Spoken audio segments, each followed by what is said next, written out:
मैं आज इन सबको कह रहा हूं कि आज अपनी आंखों से देखेंगे कि इंशाअल्लाह पाकिस्तान की तारीख का सबसे बड़ा मीनार पाकिस्तान में आज जलसा होगा। पब्लिक निकलेगी, लाहौर की आवाम निकलेगी, और वो इसलिए निकलेगी कि लोग इनको बताना चाहते हैं ये जो जुल्म कर रहे हैं हमारे ऊपर, जिस तरह ये हर हरबा इस्तेमाल कर रहे हैं कि किसी तरह तहरीक इंसाफ को क्रश किया जाए। इस मुल्क की आज़ादी को, जो एक कौम बड़े फख्र से आज़ाद हुई थी, उस आज़ादी को इन्होंने बिल्कुल ख़त्म कर दिया है। ऐसे लगता है कि मकबूजा कश्मीर है या कोई फ़लस्तीन है जो हमारे ऊपर जुल्म हो रहे हैं, टॉर्चर कर रहे हैं, लोगों को उठा रहे हैं।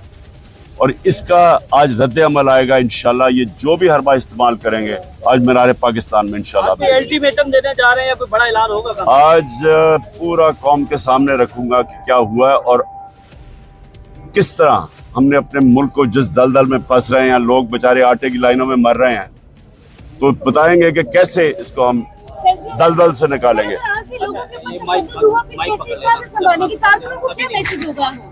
देखें, तशद्दुद जुल्म हो रहा है, लेकिन ये हकीकी आज़ादी की जंग है, ये जहाद है। इसके लिए कुर्बानियां देनी पड़ेंगी। मैं भी तैयार हूँ, हमारी सब तैयार हैं कुर्बानियों के लिए, लेकिन हमने किसी सूरत पीछे नहीं हटना। ये जो डराने की कोशिश कर रहे हैं या इस वक्त खौफ की जंजीरें हमने तोड़ दी हैं। शुक्रिया।